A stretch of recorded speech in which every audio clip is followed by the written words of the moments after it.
Welcome on the Verge. This is Zach Spedden, joined as always by Bob Phil and Nick Stevens. We will get into the main topic of tonight's show in just one moment, but we want to start off by acknowledging some tragic news that hit the Orioles over the weekend with the death of minor league left-handed pitcher Luis Andres Ortiz Soriano at the young age of 20 years old.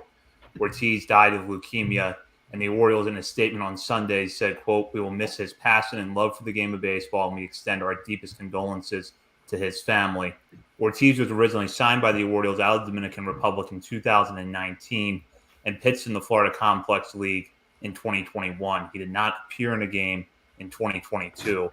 On behalf of Bob and Nick, all of us here at On the Verge send our condolences to Ortiz's family and friends, as well as the Orioles organization, during this very trying time. We'll get in now to the main topic of tonight's show. We're joined by Jon Meoli, the author of Maximizing Playoff Odds, a Baltimore Orioles newsletter, which is available through Substack, and the contributor to Baseball America, who handles the Orioles top 30 prospects, which you can currently read over at baseballamerica.com and in the Baseball America Top Prospect Handbook, which features Gunnar Henderson on the cover. So, John, you actually wrote about the cover player this year. I know. I remember feeling a little weird that Adley wasn't on it last year, and I was like, I wonder if it'll be any different. Like, if I was like, I wonder if it's going to be a different process if like the person's going on the cover, and it wasn't, but it just happened anyway. So it was kind of cool to see. Well, we're happy to see him on there after Bobby Witt Jr. got the cover last year. So let's start with this question. You've been doing this for Baseball America for several years now. Was there anything about this top 30 list that you thought was different from ones you've done previously? There were a couple things. As I'm looking at it right now, I put this together in like the fall, so I always like doing this like in the spring, so I remember what it actually involved. I think as I'm looking through it now, like the overall top 30, even though there weren't any international prospects in the top 10, it's pretty clear that the Orioles' effort to sign players in the international market and devote resources to that is starting to come good. I know that everyone who follows that type of process along around the game knows that it takes time. It takes even more time considering that a lot of the players signed in 2019 and then pushed from July 2020 into January the next year were, had their development meaningfully impacted by COVID and the lack of baseball. And it's a little bit of a catch-up game. But even with that, there's still there are players who are going to become much, much more known in the Orioles system just by virtue of getting this extra year of experience. And I think that's going to be an area where people are talking a lot about as the season goes on. Otherwise, I can't remember specifically if we talked about it on the top 10 one, but just like the caliber of players that were left out of the top 10 is kind of crazy. Like those are always the toughest decisions because people see the top 10 early and that's what they focus on. But with guys like Dylan Beavers and Heston Kjerstad, kind of at those next guys, who were left out of the top 10, but easily could have been in it. Those are real players. Those are real prospects. And there were Orioles lists that only had a handful of those types of guys before. And now we're talking, it's like a dozen deep. So I think that's probably the headline takeaways. Gunnar Henderson, who is struggling early in spring training, first of all, he's going to make the major league roster, right, at this point? I would think so. I don't want to be the one that's going to say he's not. We had a question about that in the patron group, so I wanted to get that out of the way. He'll graduate early in the season, and Grayson Rodriguez shouldn't be too far behind, which would leave Jackson Holliday as the number one prospect in the system. What do you think his outlook is for the season? Honestly, I think we're looking at somebody who's going to be on the 2021 Gunnar Henderson track. I haven't heard anything that makes me think he's not going to start in Delmarva, even though he got a little experience there last year. He's still really young, and I think they like that idea of getting that type of experience and getting his feet under him, and hopefully the same way. I'm sure they hope in the same way that Gunnar Henderson did that Jackson Holliday starts pretty well there. And then I'm interested to see how he does in Aberdeen, given what we know about how left-handed hitters kind of struggle there, and just generally, how it's come to be kind of accepted as an offense or a ballpark that depresses offense. we have to remember that like basically a year on from like Gunnar Henderson being like the number one prospect in baseball, he was like not having a hit for 2 weeks and getting to Aberdeen like in his first full pro season. Like that wasn't a great experience production wise. I know he did a lot of good things that helped him get to the point that he's on, but that was not like Gunnar Henderson in the way you see him now at Aberdeen. So I'm really going to be focused on that portion of Jackson Holliday's season. I'm sure the Orioles would be thrilled if he got to Bowie at the end of the year, but to face the kind of pitching that league, that high A league, presents these hitters with, and to hit in that environment will probably be a really good challenge for Jackson Holliday. I don't think there's any doubt in the Orioles' mind that he can handle that kind of challenge, but it's not a level where there's been a ton of offensive success, and it'll be a good challenge to see him get there. And that's why when you see like people say he's going to be the number one overall prospect in baseball next year, like I'm not saying that's not going to happen, but like for that to happen and for him to follow like the offensive trajectory that some of the guys have recently at Aberdeen would be a curiosity. Love it. Yeah, I just like seeing the fact that he's still in big league camp. And I just looked too, I don't know how much stock we put into, I don't know if Baseball Reference has that opponent quality rating that you can look up for spring training. And Jackson Holliday is pretty solid, 6.2, which is pushing up there towards a AA competition. So I'll give you a little bit of an idea of who he's facing. But looking ahead at a more established prospect who should be on the opening day roster, you wrote a little bit about Grayson Rodriguez today on your Substack, but you had the opportunity to also watch him in his last outing down there in Sarasota. What did you see that stood out to you, and how do you think he looked compared to some of your looks from last year? Yeah, I mean, honestly, like for the first 3 innings, like he just looked like Grayson Rodriguez. He was like throwing in the upper 90s. He was locating his fastball. He was getting chase on his off-speed pitches out of the zone. We weren't talking about a lineup of big leaguers, but even given that, it still looked really good. It was reminiscent of like the outcomes and the way that he was kind of in control at the early part of the game, of like the Bowie version of him that everyone kind of came to like a lot. And then in the 4th inning, like honestly in Bowie too, he would have like innings where he would just kind of be overthrowing and then start to place it and like not be able to do it. The difference is this is spring training and he's not built up. So he didn't get out of his own jam, but I look at, I've seen those innings from him before. He doesn't strand the bases loaded in those, but he doesn't give up 6 runs in them either. So like he gets a chance to get out of them. And if he has pitches left, he usually comes out in the 5th and like strikes out 2 guys and then pitches into the 6th. Like that's just kind of how it's been when he had those. So it was interesting to see kind of that opportunity not given to him. There's not going to be any public concern, from somebody like Brandon Hyde about anything like that. If a pitcher knows that he was trying to place the ball and not throw it through the strike zone, like that's easily correctable, especially for someone like Grayson Rodriguez. But truthfully, watching those first few innings, I was back in a place that, I was sitting in Prince George's Stadium, sweating on a night in July. I think that's what it was. It was the same feeling. Going through that inning that he couldn't get out of, I was listening to Brett Hollander and Scott Garceau on the call yesterday. It sounded like his command got away from him a little bit, and then the balls that were put in play, one of them was hit hard, but the others weren't. Was that kind of what happened? Yeah. I mean, he was throwing the ball. He wasn't like pounding the strike zone. And he was getting into like disadvantageous counts. But even as he was getting hit, there was one ball that was misplayed. I think there was another one played down the line that like the fielder got to and like missed the transfer. There was another soft hit. I think it wasn't like he was like smacked around. And when I thought like how could the spring like not work out for him, it was like this is somebody who can give up like weak contact in the air. And like on a day like today, if he had pitched today and given up like 2 pop-ups left field, like they would have gone out. And like that was what I thought would be like, the thing that could like undo him in the spring like this, just pitching in Florida. But that's not really what happened. It was just like, he was not able to, consistently put the ball in the strike zone the way that he wanted to. And that meant he wasn't getting chase on the pitches he would have otherwise. And that's not something that's not like a systematic problem for him. That's not characteristic. That's just somebody who in a moment, to hear him tell it and to hear Brandon Hyde tell it in a moment, like did not go back to what he does well, just was trying to do something else. And I don't think there's any larger cause for concern on that, but it wasn't like he was getting smacked around, to answer your question.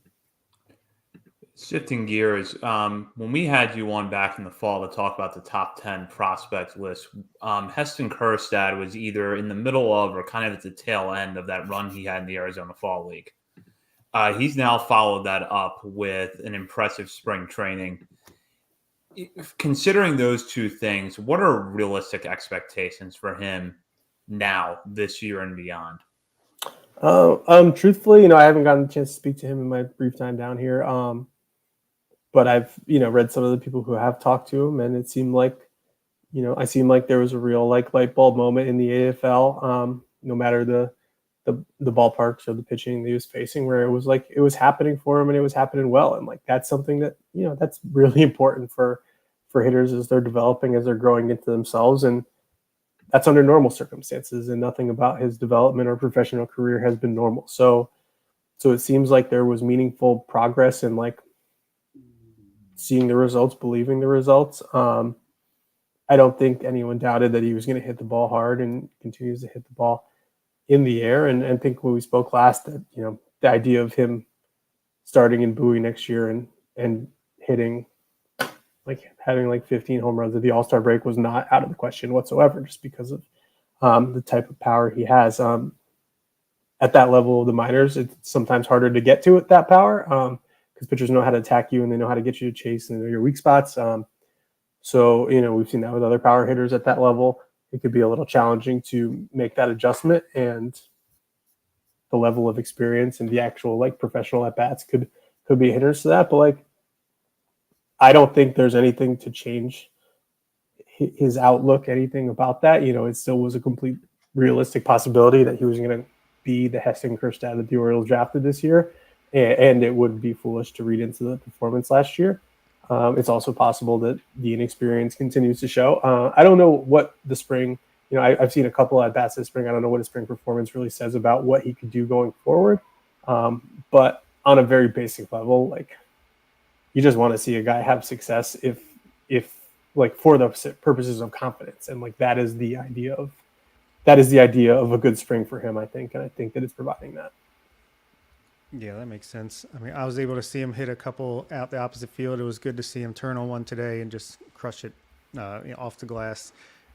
Was that in Atlanta, I'm assuming? Yeah. So, yeah, that was cool. And let's see. Colton Cowser, a controversial prospect all of a sudden, despite putting up big numbers across 3 levels last year, a rise in strikeouts and some less than stellar write-ups by some national outlets have made him a topic of debate recently. How has your assessment of Cowser and his potential changed over the last year? I some of the things that caused him to fall down the other list, the left-right splits and that type of stuff and the contact rates, like those are things that people with the Orioles and people who are scouts who cover the Orioles, they talk about those things. They see those things.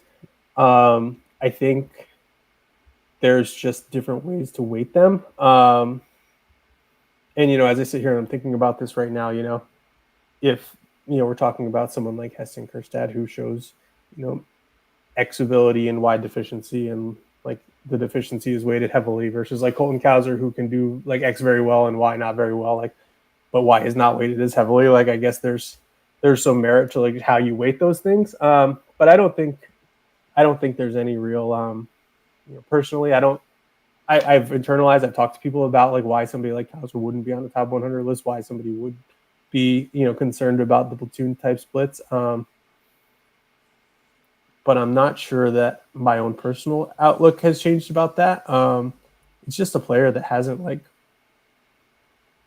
think lefties traditionally don't see as many lefties as you think they do coming up through the minors. It's something that could probably be worked on with experience. I know the Orioles are pretty aggressive in making sure if you have something that you need to work on like that you get the ways to work on it.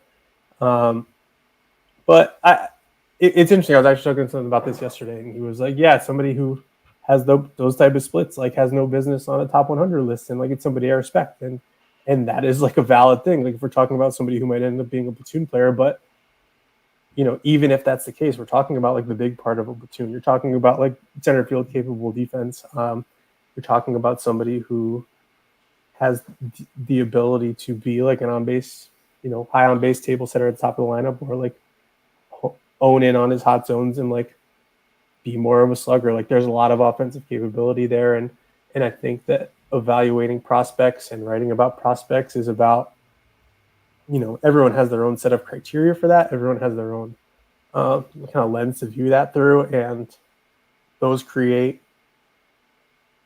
things that I'm trying to figure out. Those create things that like can be like huge boosters in some cases or huge disqualifiers in some cases, and as somebody who does it, like you learn to respect other people's processes and what they value, as long as they're consistent with it. So that's kind of where I land on that. And Gunnar struggled against lefties because he hadn't seen too many either. Then he takes Ethan Small deep in his first AAA at bat, or one of his first at least. And yeah, hopefully he can iron that out. But at least he's quieted down the questions of his power. Seems like even that home run he hit today wasn't exactly wind aided. No, it was much. There was wind, but it landed pretty far. It landed pretty far past the fence. We're gonna focus on a lot of the pitching here for a little bit. So we know a lot of Orioles fans very curious about the depth of pitching prospects in this system. But we had Chase McDermott on last week, and he revealed that he was ditching the changeup in favor of a splitter. He acknowledged that finding the strike zone, honing in on that is going to be a big thing for him. Based on what you've seen and heard, we've heard a lot about the trade partner, the guy that came over at the same time, and Cade Povich, but McDermott's more of haven't heard as much about him from outside sources. What's it going to take for him to kind of stick as a starter in this organization? I think you probably identified it well. They love that kind of stuff. They love that kind of, pitch mix. They love the versatility. I know recently it's kind of become a little more in vogue to like work on a splitter. It's a hard pitch to throw, but it's an effective pitch to both sides if you can. Whereas sometimes, guys kind of get into boxes and like only throw like their change up against opposite sides. I think they feel really comfortable with a splitter as a weapon to both sides. And you can check a lot of boxes just with one pitch if you have an effective one. But he knows himself better than anyone else. And like, I think I saw him pitch twice, and one time it was like kind of raining. I feel like it was one of his first buoy starts, and like it was raining, and like they probably shouldn't have been playing, but they did, and it was just kind of a toughie. And then you see him when he is able to consistently a second time command the ball in the strike zone.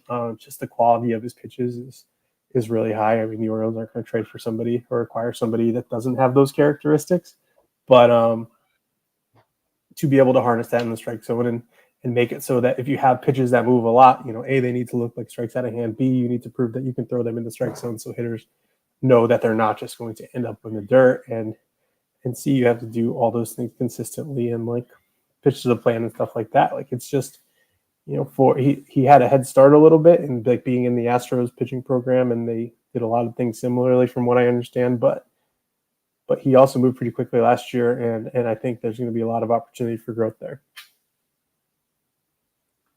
On your list, McDermott is in a range that has a lot of interesting arms in it. Justin Armbruster, Noah Denoyer, Drew Rom, and Carlos Tavera. And we know that as part of the process that Baseball America follows, risk factor is part of these grades. When you consider that section on the list, who do you see as maybe the safest pitcher in that group? And then on the flip side, who would be the riskiest? Oh gosh, did we count Povich in this mix? Yes or no? No, Povich is okay. Povich, yeah. Okay. So, gosh, safest, riskiest. This is challenging.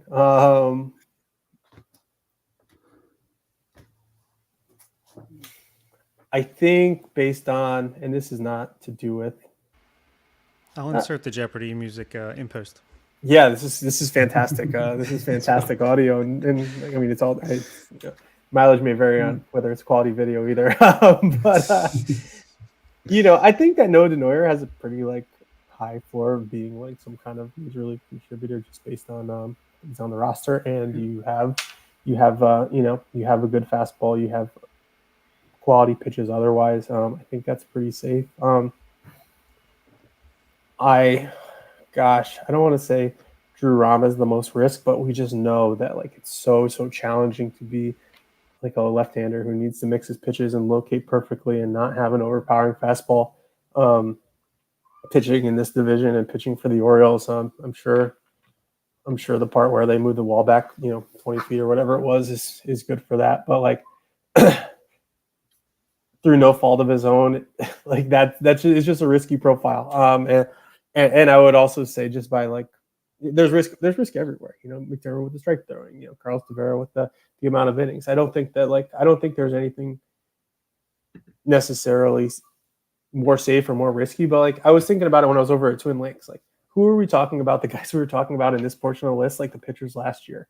You had like Kyle Bernovich. You had like we're talking about like Peak and Young and like Pinto and like in this range, like there's just so much, volatility from year to year. Injuries can happen. Guys can kind of go sideways stuff wise. You have guys who can do what the guys who we're talking about did and jump onto the list. And I think that's what one of the things that makes following this system and paying attention to it fascinating, because the way they develop pitching really lends itself to there being like a breadth and depth of it. I know I'm just doing a terrible job of answering this question, but I did think about that as I was over at Twin Lakes. Like all these guys that we were talking about, like, oh, could these be the guys who make the next step? Which is really what we're thinking about with these guys. Like, what are these guys going to look like in AAA? Like, who's going to push to the big leagues? Like, the reality is, it's just pretty much none of the guys that were in this mix last year ended up doing that. Like having healthy seasons, being able to follow up, it's just really challenging, and that's why you kind of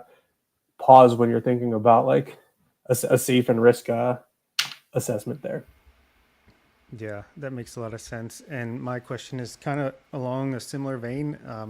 Is this the season that puts the Orioles pitching development theory? You've discussed it a lot on your mailbag, your Substack, about how they target the guys that they think they can develop. Is this a year that, that kind of gets put to the test a little bit with Elias's own guys, Denoyer, Watson, Armbruster, Tavera, reaching the upper minors and starting to break into the majors? I think so, but I think for a different reason, honestly. I mean, the Orioles pitching project is going to be, I would say, like 75% defined by like how Grayson Rodriguez does in the big leagues. Like that's going to be, and that's mainly because like people who, there are people who follow it closely and kind of know the names we're talking about and like understand that like when you're drafting where they draft and getting players to, in the avenues that they do, that you're not going to get the Grayson Rodriguez, and people look at the Grayson Rodriguez's. So for Grayson Rodriguez to prove to be the real deal, like would I think just be like really beneficial for like as an endorsement for this pitching plan versus other ones where the Grayson Rodriguez types,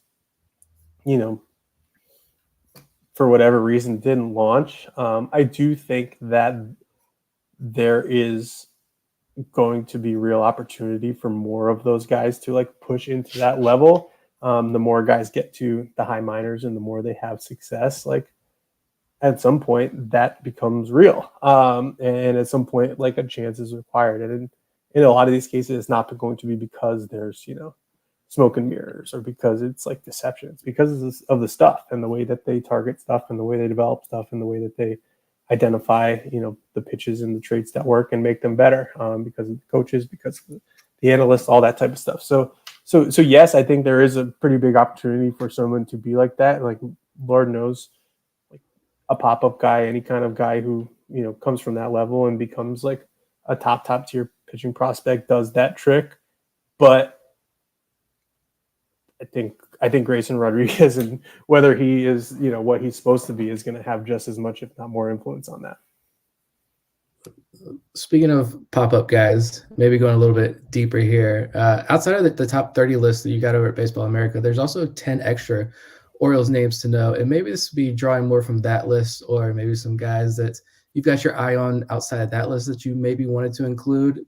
can you give us some Jon Meoli breakout picks for 2023? Are there like a hitter and a pitcher that you think Orioles fans or more people outside of Birdland even are going to know this name by the end of 2023?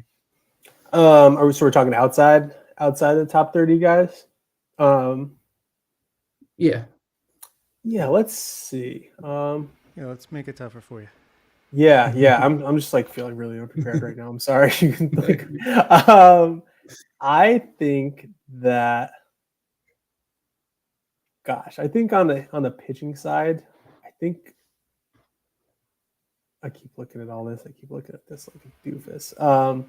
I've talked about him a little bit. Actually, no, I'm not going to go with that one. This is such better audio. I'm sorry, guys. I'm ruining your podcast.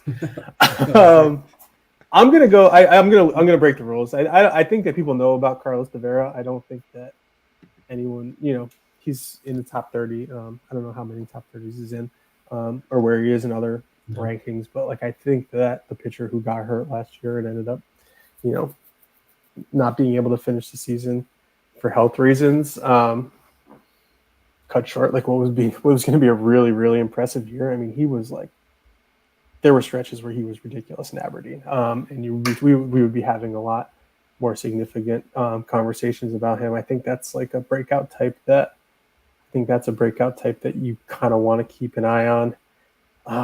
Outside the top 30 for hitters is a little more challenging for me because I feel like there's a lot of hitters who are, properly rated there.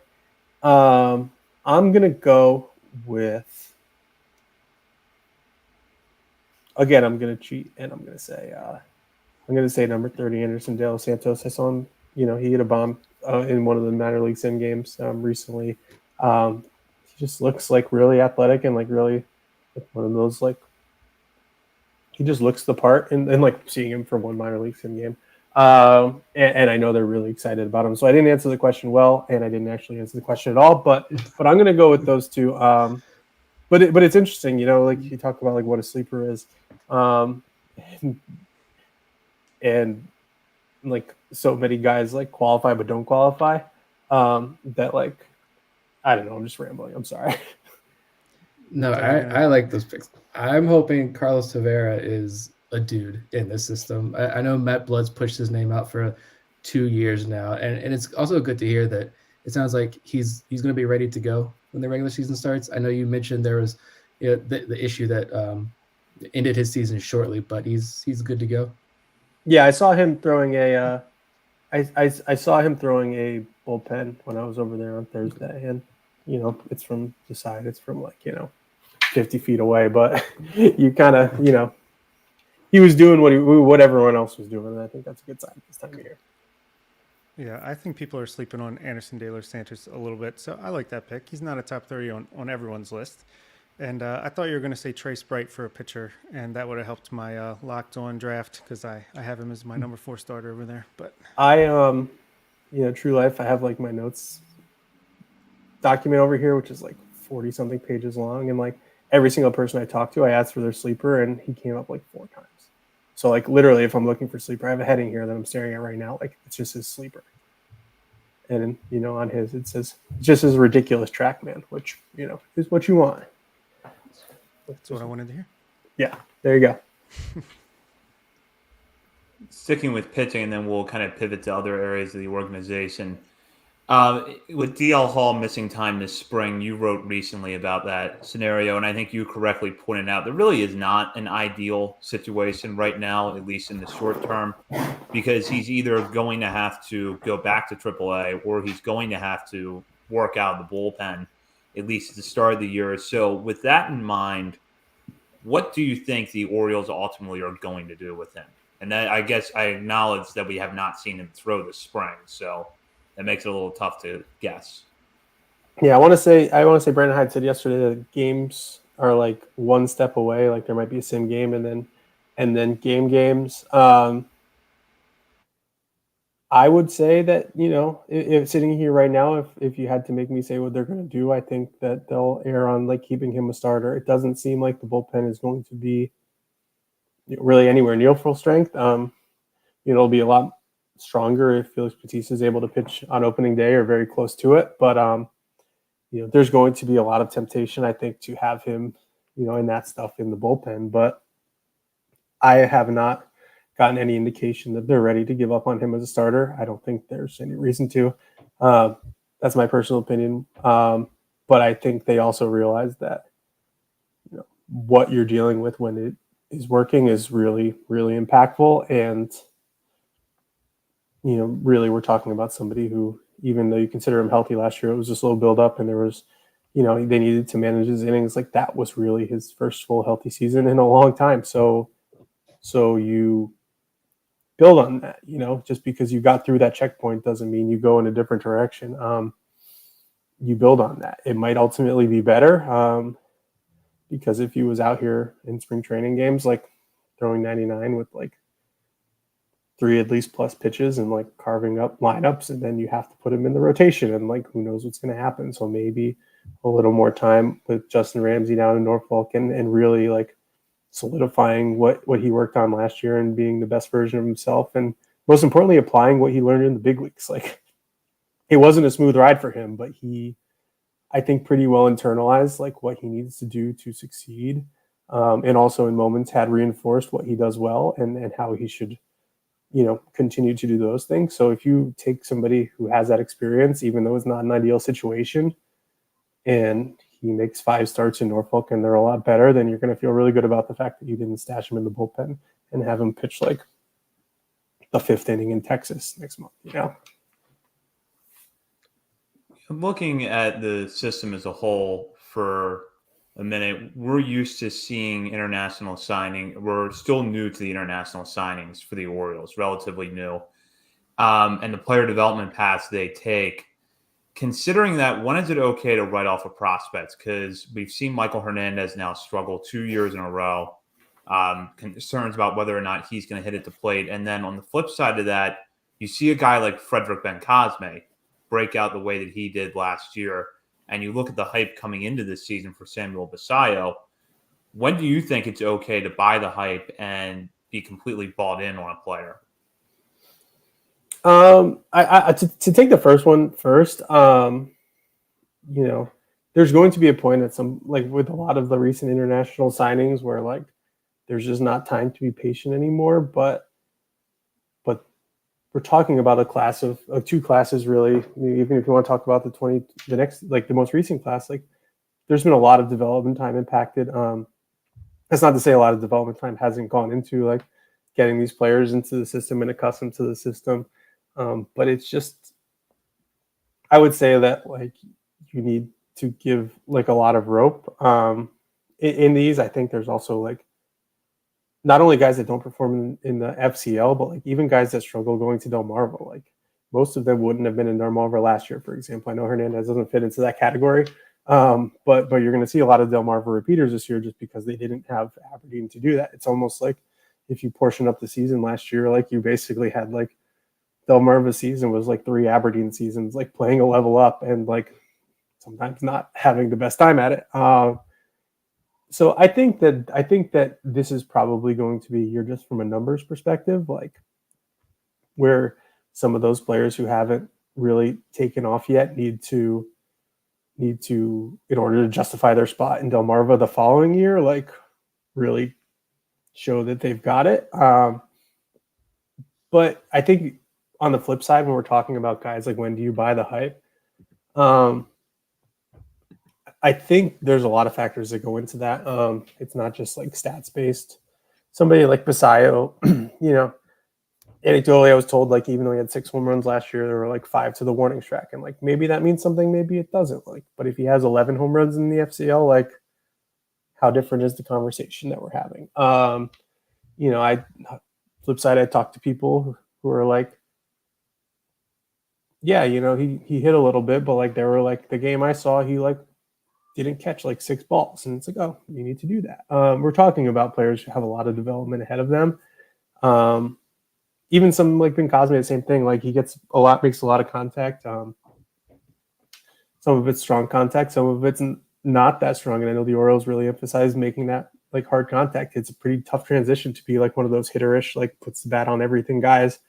and really hone in on those zones the Orioles want you to swing it to. So like that's a long answer to like a simple question. I think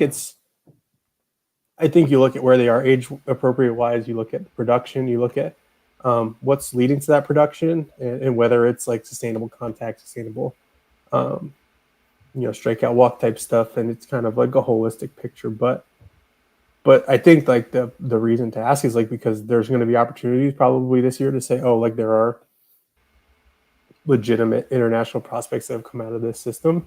And I think that when you see it, for a year, for 2 years on the full season level, then it's hard not to acknowledge that that's real. So we talked about how the bullpen, there's a couple injuries. Maybe Felix Bautista doesn't start the year with the club. Maybe he comes in a week later or less. Or anyway, seems to be some openings for guys like a Michael Baumann, Rule 5 pick Andrew Politi to maybe grab one of those last spot or two in the bullpen. How do you see that shaking out? I'm pretty fascinated to see what happens with Baumann. I think that what they did last year was pretty smart in like letting him start and like continue on that development. You also get the benefit, kind of the same as DL Hall. Like, hey, you got a taste of this, but like, why don't you just go and be a starter for X long and say, like, I'm applying what I learned, I'm doing what I'm good at, I'm tweaking things, I'm gripping this pitch differently, X, Y, Z, and do that stuff where you can, so that you get the benefit of that major league time. I think that I feel like it was last weekend, not this past weekend, the weekend before, that Mike Elias was on the radio basically saying like there's not that many like bullpen spots up for grabs. It was during one of the broadcasts. He said that there's a lot fewer of those than you usually have. I haven't spent any meaningful time watching Andrew Politi. And I'm sorry about that. I don't even know if he's pitching the game I've been at, but I think that there is a lot of value to try to keep that kind of arm if you can. But I think there's going to be a need for long relief types. And this organization is about a lot of things, but they're very pretty dogmatic about like keeping as many players who they like as possible. So like that usually means guys with options get optioned, guys who don't have options or they can't option, like stick around, and then you kind of figure it out as you go along. So depending on if the stuff in like the player or what they think it is with Politi, like I wouldn't be surprised if they gave it a shot. If you're talking about somebody like one of those guys with options versus like an Austin Voth as a reliever, like you might err on the side of the guy who's like going to be on the roster and like they can't get rid of because they just want to keep him around. So that's kind of how they've operated in the past, and that's how I'm expecting they operate this spring. We'll see. There's been a lot of chat, especially in the Patreon group, I know, about Michael Baumann. And I think we talked about him last week. I didn't realize he's already like 27 years old. I feel like he's been around for a long time. But looking at this organization, zooming out a little bit more, 2022 was a pretty healthy year at the major league level, at least, other than John Means' Tommy John surgery. But this spring, other than the little bullpen bumps at the very beginning, like day one in camp, we haven't really heard too much about unfortunate injuries either. Are the Orioles doing anything different from a strength and conditioning standpoint, or has it just been kind of luck that we shouldn't be expected to continue? I guess it's kind of relevant now. I'm thinking about the Ravens discussion and all their strength and conditioning hazards. Yeah, I mean, I don't think they're getting an F-. I think, and this is not having any inside knowledge of what happens like in the training room or in the weight room or anything, but I think they have pretty targeted programs for like what somebody needs to do movement wise, like get them moving in the right way, whether it's swing or whether it's delivery type stuff. I would imagine, just based on the number of like hamstrings that blew out last year, that they're like really, really being aggressive and making sure that doesn't happen again. But honestly, we're talking, I know Ryan O'Hearn like did something to his knee recently. Like poor Joey Ortiz got like a chopper to the head while taking ground balls or something. I'm like, that's not like I'm not downplaying brain injury, so I'm just gonna stop talking. But like, those aren't the types of things that we're talking about in terms of like in the training room. So I do think I don't know if they're doing anything different necessarily. I think it's kind of like everything else in this organization where they like put a lot of time and energy and resources into doing things, as well as they can be done, and doing them in a relatively progressive manner. But it does, you're right. It does seem like, that Gunnar Henderson wrist injury was a little bit, was kind of a red flag early in camp. I feel like, it's just like a Michael Elias injury bomb on the first day. And it's like, okay, all these guys are hurt. Great. But it really hasn't been that bad since. So, that's a good camp. That's a good camp from their perspective, I'm sure. So we're all excited about seeing prospects fill out the spring roster, and it seems like they're pretty much all making good presence with the opportunity that they've been provided so far. I know you've only been down there a few days, but what has the vibe been like around the team, given that most of these guys could make their major league debuts this year or sometime soon after?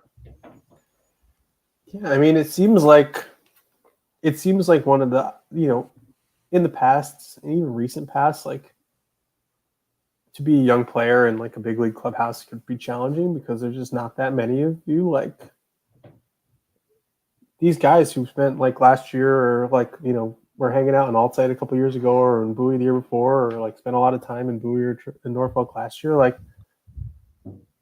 they're not a little clique. They kind of are the clique. They're the older guys who have been around a little longer and who's have families and and then there's just I feel like they're setting the tone. And this is just a couple of days in the clubhouse. I'm not in there a lot, but I feel like the young players are, from what I've seen, very comfortable being themselves. They're acting the same way in the big league spring training clubhouse as they would in between BP groups and Bowie and Aberdeen. And it's just interesting to see that. Doesn't seem like anybody's really put a foot wrong or done stuff that they shouldn't have done. It also truthfully doesn't feel like a place where there's no Brian McCann making sure nobody steps on the carpet logo in the clubhouse and yelling at people for not following unwritten rules. I think it's a pretty chill environment. So that's good. But it's been pretty interesting to see how smooth of a transition it is. I've heard, from some of these guys and people around them, how welcoming the older guys have been and how they've been helpful. And it's really all you can ask for. Honestly, it seems like the team kind of had that in mind when they made some of these acquisitions this offseason. I know it wasn't exactly, the offseason fans wanted, but you get guys like James McCann, Kyle Gibson, Adam Frazier, who seem like they're pretty well known for being good clubhouse chemistry guys. So maybe that's working out. Maybe that's the, what was it, the MVP machine or Astro Ball? That was why they brought in Carlos Beltran, that aspect that you can't exactly quantify exactly. But yeah. All right, moving on. Changing subjects completely. Does it mean anything that Hudson Haskin wasn't invited to big league spring training as a top 30 prospect while these other guys did? Or is it more about, hey, we'll give Robert Newstrom one last chance to prove himself and it just was a numbers game?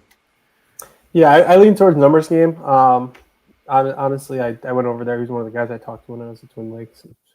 It'll be landing in, everyone's email in the morning. It was convenient, but slightly inconvenient that he hit the home run because then everybody got talking to him too. But it kind of seemed like a numbers deal to me. I know that, especially the types of players, when you look at where his playing time would be, there's not going to be a lot of playing time in center field with Mullins and Hayes and McKenna, and then Colton Kazar being the designated 6 inning center fielder in a lot of these games, not going to get a lot of time in center. And given how, the corner spots are accounted for on, when the starter level would be occupied by all these, I don't even want to call them backup first baseman competition people because there's not really a backup first baseman competition, but all those types, those non-roster slugger types, there's just really didn't seem like there were a ton of places for him to play and get those opportunities. And I can't imagine he was thrilled with it. But he is spending, he mentioned today that he's gotten a lot of at bats, he's gotten a lot of work in at Twin Lakes and going to early camp and getting stuff through the early, full minor league spring training. So while it's a good experience and while, I'm sure in his heart, he would probably trade, 200 mixed BP sessions at Twin Lakes for 10 like big league spring training at bats, like there's a world where this worked out probably in his favor. But he also, showed up today and he hit a home run. So it's easy to say like, hey, maybe you should have brought me on. I'm sure he had a little bit of that thought as he's around the bases, and who wouldn't? Jump in here as a quick question about Haskin, because he feels like he's one of those prospects that does a little bit of everything right. Yet It feels like maybe it's because of the depth in the system or the unorthodox swing label that he got tagged with in college that he hasn't gotten the widespread recognition that you might expect. What do you think he has to do to sort of put himself at the next level of that conversation when we're talking about him as a guy that could contribute to the major league roster in some way, shape, or form for a long time? Yeah, I think there's just like I think it's kind of what we were just talking about, like where does he go? And it's not like it's not an issue in Bowie. Like he was a fantastically productive player last year, by all the surface stats. He played center field well when he was called upon. He played his positions well, like wherever outfield spot they put him in well. But you're getting into like the business end of his development and what path are you going to take? He'll probably play some center field in Norfolk, but he's not going to play a lot because Colton Cowles is going to play a lot of center field. And like, that's just the reality of that situation. And then you need to, kind of look at whether his bat can support a corner outfield spot. And, there are some indications that it can.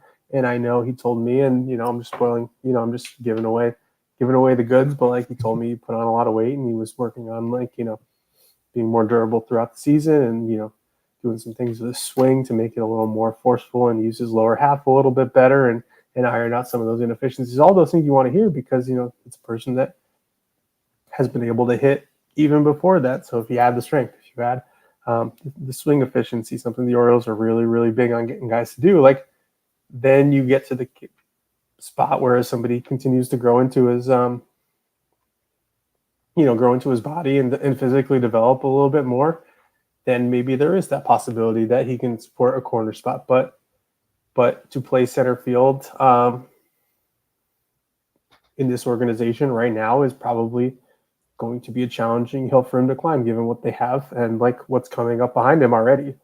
So I think that's part of that. To me, that's probably part of why. I can't speak for people who on the outside who are evaluating him in one way or another, or who are not inviting him to spring training. That's just kind of my take on it. But I think everything I heard from him, speaking to him a couple of days ago, was pretty.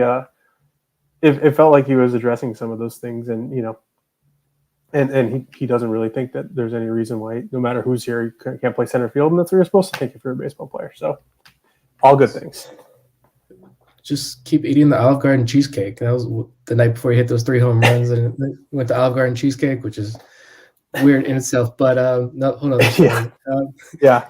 You answered this question kind of in your last answer, but a lot has been made of this backup first base battle. Is that a thing that is real? And whether or not it is, what do you think the odds are that any of the guys, that Lewin Diaz or Yusniel, if you're in Philadelphia, I guess, Ryan O'Hearn, Josh Lester, French Cordero, any of those guys make this roster, barring injury? It seems like it's slim chances. And I'm like, I don't think any of them are on the 40, right? So like, yeah, they could theoretically have some space, but like that's not really, I don't think so. I think I've always been kind of you don't need a backup first baseman, especially if Santander can stand there. Adley's played first base in the minors. James McCann is planning on it. You can piece together backup first base if you really need it, especially if those bench spots are going to, Kyle Stowers, Darren Vavra, a McKenna type. You have your bases pretty well covered there. It's not like they don't have versatile pieces elsewhere on the bench to not carry you. Like a backup first baseman, where we're not talking about like a Pedro Alvarez who's like write him in for 30 home runs. We're talking about guys who are like reclamation projects, and that's kind of that's kind of what I think this is really all about, because of how we talk about spring training and how spring training is covered and discussed. Like it becomes like a backup first base competition, but it's just like, seems to me like it was like an unintentional accumulation of like reclamation project like slugger types who hit the ball hard and hit the ball in good hit the ball well. That's a dumb way of putting it, but like they hit the ball hard and they make good contact, and for whatever reason there's something that's keeping them from doing that consistently at the big league level. And the Orioles have the means, through their coaches, through their strength staff, through their overall development program to like improve those type of guys. And like there are a lot of bites at the apple there. Like I think the thinking is that like getting them in this system, getting them doing the drills they do, getting them working on the things the Orioles hitting coaches are trying to get guys to work on is going to help someone become a consistent big league hitter. And the types of players they're talking about, there's like significant power potential there. So like the short answer, like the long answer again, but there is a lot of like power potential, and there's a lot of effort going into unlocking that because there's a lot of value to like a cheap slugger, and that's really what they want more than a backup first baseman. I think they're trying to find some cheap pop. You don't want to say their own Justin Turner, but like you can say their own Luke Voigt and like not be wrong if that's the type of thing they're trying to do. It's a good perspective on it. And I'll go to this question, and then I think we'll get into some listener questions after this. But do you see the organization as it sits right now, at least in terms of the players who could make the major league roster, standing pat, or would you not be surprised to see a last-minute trade kind of like we saw last year where Tanner Scott and Cole Saucer were dealt to the Marlins? I think you probably stand pat. I thought it was going a different direction, talking about like what they're going to do down the road. I think it's probably more of a stand pat situation than last year was. I think that like I'm in my mind leaving open like some kind of like roster surprise, like somebody who's expected to be there not being there. But I don't think it's that type of trade. I think that was a pretty unique situation where like they thought and proved to be right. I mean, I don't even know if I want to give them credit for it. Like they had no idea what the bullpen was going to look like. They had like literally all waiver claims in there, and like all of them just like coalesce into this really good bullpen. But I think they thought that for the value and for the prices and for the players that like they could make that trade last year and not be materially different. And I think it proved to be relatively right. I don't see any areas like that other than the areas that they already would have made trades from, and we would have already talked about ad nauseum. We've seen infielders get injured in spring training, and clubs kind of needs arise, and like all the Orioles infielders are still here, so you just kind of assume that that's what's going to happen. I think that's really the only spot that they would do that. Maybe they could find a taker for a start, like one of their like 4A starters, but who's really giving those away if they don't have to, and the Orioles don't really have to. So I don't know if there's any trades like that, but I remember being surprised and a little bemused when they traded Tanner Scott and Cole Saucer last year. So, take this for what it's worth. Got some questions from our patrons, and I'll let Bob start off this section of the show because we've got an interesting mix, some prospect-related stuff, and some focus more on the major league roster. Yeah, you kind of actually just touched on this a little bit, but Ben Doris wants to know, how do you see the AAA/MLB influx of infielders ultimately shaking out, both short-term and long-term? Gosh. Do I just say slowly? I think it's going to play out slowly, honestly. There's a universe where like based on what he did last year and like his talent that like Jordan Westburg could be like starting the year in the big leagues. It doesn't seem like that avenue's there for him. So it's just a wait your turn situation. We know that they want guys to get a lot of AAA experience. So like that pushes the clock back for like Joey Ortiz and Connor Norby. Like I just think this is gonna play out pretty slowly, to be perfectly honest. I don't know. And I think that's partially to let whatever is going to happen. There's not a, I think outside of Jackson Holiday, who doesn't really count in this conversation, like Gunnar Henderson, who's already in the big leagues and like is the number one prospect in all baseball. Like there's not like any kind of clear consensus internally or externally about like who of these guys is going to be like the best or who's going to make it or who's going to not make it. So I think they're just going to like, it's gonna be really like unpleasant, but I think they're just gonna take their sweet time and like let it figure it out. And like, if all of them have 900 OPSs in Norfolk in July, like that's great. And if one of them does, then that person wins. And like, I think they're literally just gonna let it play out. Long term, I think that my preference and potentially their preference is going to be guys who hit left-handed and play shortstop.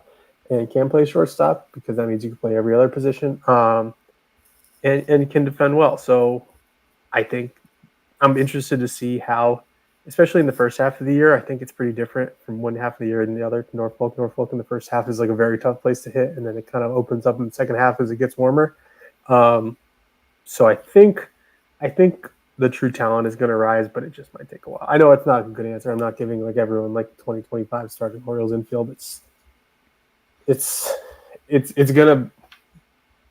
lot. There's too many players, honestly. There's too many players, and I think that makes it's like crippling, like on the outside and probably on the inside too, because when you have that many choices to make, like it's pretty easy to make the wrong one. So there's just no reason to make a choice now. It's like picking what you want to watch on Netflix tonight. Yeah, I'm really bad at that. If you can believe it, I'm really bad at that too. I mean, at least that's a good problem to have that we're talking about here. Is Connor Norby going to make the major leagues ahead of Joey Ortiz and Jackson Holiday and all these other guys? But Towns wants to know, in a best case scenario, I think we've kind of touched on some of these guys, but how quickly could some of the top 2022 draftees and Heston Kjerstad make it to the big leagues? I think you're looking at like, other than like an exceptional case like a Gunnar Henderson case, like him and Adley are basically the only two guys who have made it to the big leagues like in under 2 years of full season ball. In 2020, obviously impacted that a lot, but it's pretty clear how long they want people to be at certain stops, given experience levels and how they value, the amount of plate appearances and success they have at those places. Like Aberdeen seems like it's in the 200, 250 range. And like Dylan Beavers could get to that in May. Jeff Fabian can get that in May. And then you spend the rest of the year in Bowie, and then they like to spend a lot of time in Norfolk. It's just kind of how it works out. So, so 2022 draftees, you're talking about like the end of 2024 maybe.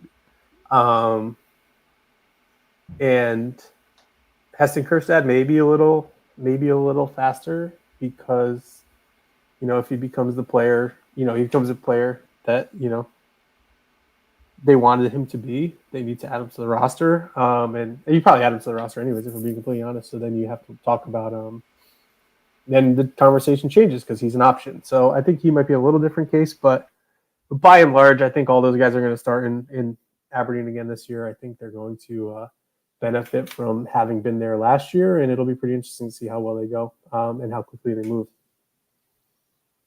So Vivek here actually has a question more about your writing. You've been doing the newsletter now for a little more than a year.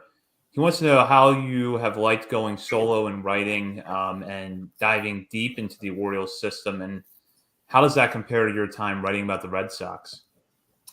Wow, that's a good question. So I've really enjoyed what I've been doing for the last year plus. I enjoyed it when it was like part of the bigger picture of like covering the big league team. But like, I don't miss a lot of like the day-to-day grind. I don't miss any of the day-to-day grind. I respect everyone that does it a lot more just by virtue of them still doing it. But like, thank God I don't have to anymore.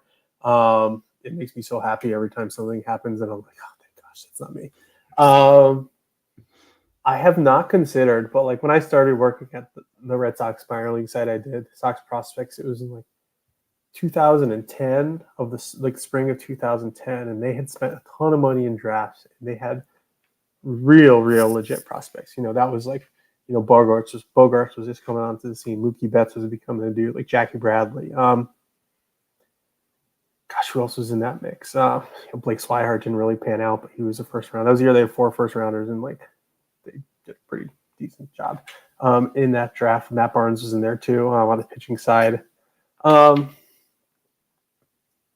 I see a little more that organization, like those Red Sox, and like it's obviously a big distinction given the way we talk about the Orioles now, but like their solution to like their advantage in player development and like player like scouting and player development was money at that point. That was before the slotting rules. So like I remember being in a game and sitting next to somebody in their player development department in Frederick when Salem was in there.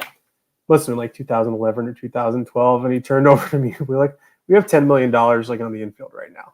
Like the 4 positions and like catcher and pitcher were like $10 billion, and like the Orioles got to that when Grayson and Adley were there, so like it's redundant. But like back then, like without picking first, like you just spend a lot of money on like every round. Like they would throw $1 million at a bunch of guys, and like they got some good players out of it. So and what being a little more like dug in and around more with the Orioles system versus like living in Baltimore and seeing like Portland when they came to Bowie or Salem when they came to Frederick, like being in it a little closer and seeing it at a little more like granular level, like there's a lot more. There's like a very cohesive development plan, like with the Orioles, that you wouldn't see as much, or guys weren't like talking to me as much about. But it's really like it's not like just like lip service. Like they really believe in all the things that they talk about and like that they work on and they say they're going to work on.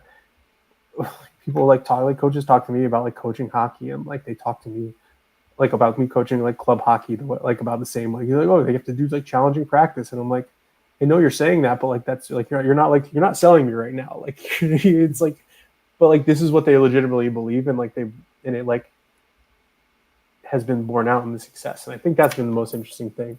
As I'm thinking about this, they are doing this with high draft picks here. Let's not kid ourselves, but like they also are doing it with like guys they take later in the drafts and guys who aren't, who aren't ranked 35th when they're taken 35th. You know what I mean? Like they're doing it with guys they're identifying, and they're doing it like as part of a larger plan. And I don't know that the plan was ever that.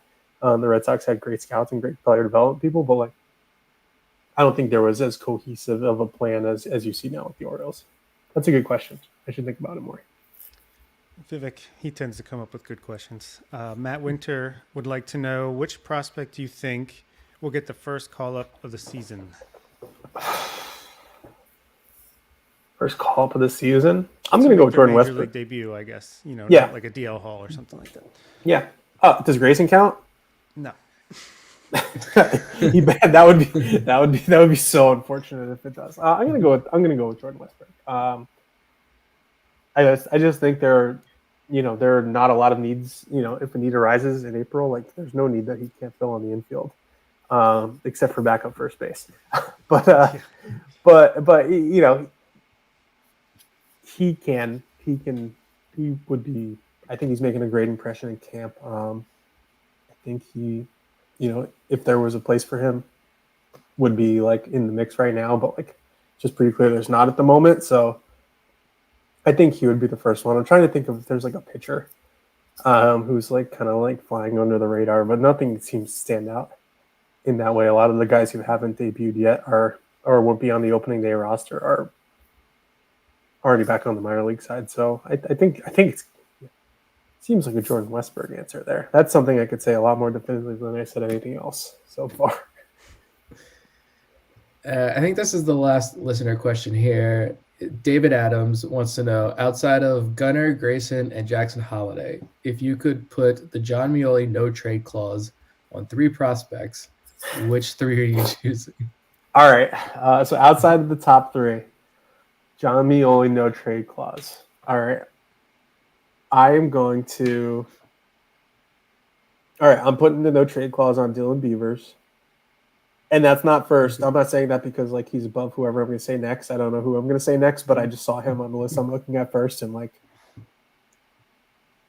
I just feel pretty strongly that like that's a match of player and player development, and that's just Dylan Beavers answer number one. Just for people who do what I used to do and like kind of still do now, I'm gonna put DL Hall on that list because the idea of him going to like another team and like getting to be a starter and being good and like it's just nobody needs that. Nobody needs that. It's not like a me thing. That's just like a everybody thing. Like if DL Hall is going to be a good starter, for the sake of everyone's sanity and like mentions and just like health, well-being, like it should be with the Orioles. Just so like there's no DL jokes. There's no like there's no another Orioles pitcher going somewhere else. Like we'll just knock all that stuff out. So Beavers, we'll go DL Hall, and we'll go with.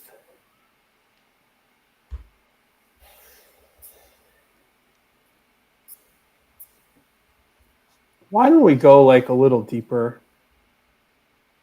and say like, I guess it's not very deep. Oh, this is so tough. I'm so bad at answering these questions, guys. This is like the first time I've gone on that I haven't asked you how many times I've been on, and like I know it's gonna be never again. So I know that's the quality of performance I'm giving. Let's say I'll say Basayo. Spring training.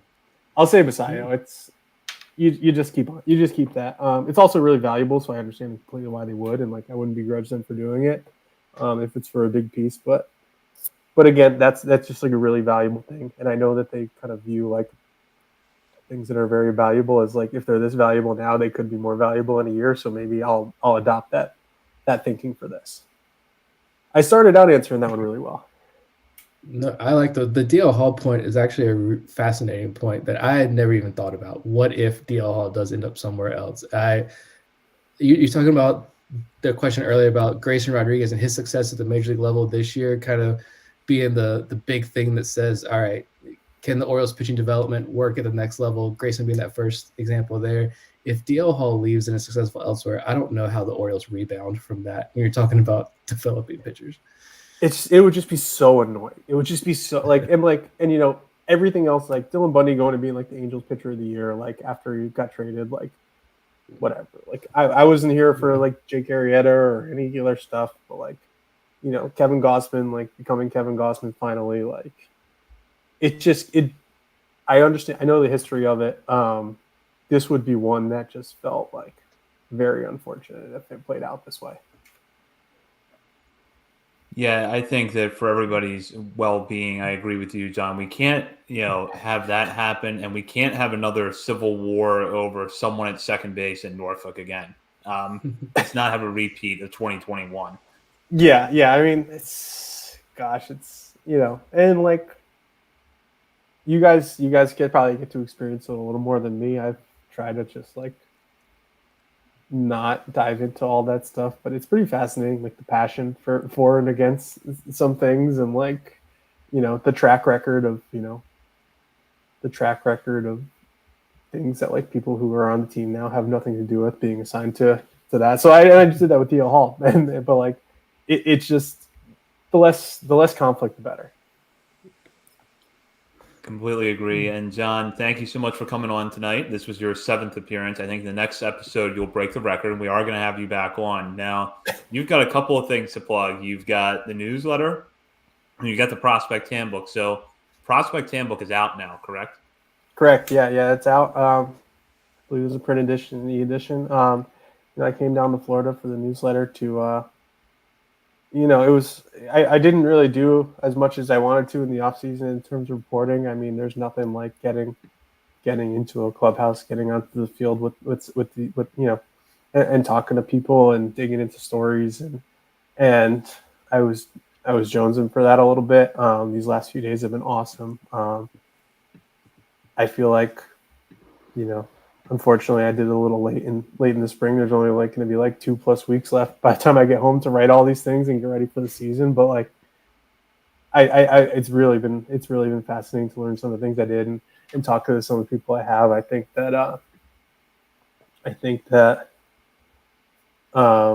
there's going to be some really cool stories coming out of this, and I encourage people to keep following along. Yeah, check that out over at Substack, Maximizing Playoff Odds, the Baltimore Orioles newsletter. Don, thank you so much for joining us tonight. All right, thanks for having me, guys. Thanks for bearing with me. Always. That does it for our show. We will be back next week. Andy Koska of the Baltimore Banner will be joining us. So we're looking forward to hearing from Andy, his insight, everything going on with the Orioles. In between shows, check out our Twitter at BSL and the Verge, and head over to BaltimoreSportsAndLife.com, where you can catch all the latest coverage on college basketball, the Orioles, football, and more. And while you're there, hop on the message board and join in discussion with fellow readers of the site as well as contributors to BSL. And we had an appearance with our friend Connor Newcomb over at Locked On Orioles last week with our minor league draft. That is now posted in YouTube. Be sure to check that out. We will be back next week. For Bob Phelan and Nick Stevens, this is Zach Spedden. You've been listening to On the Verge.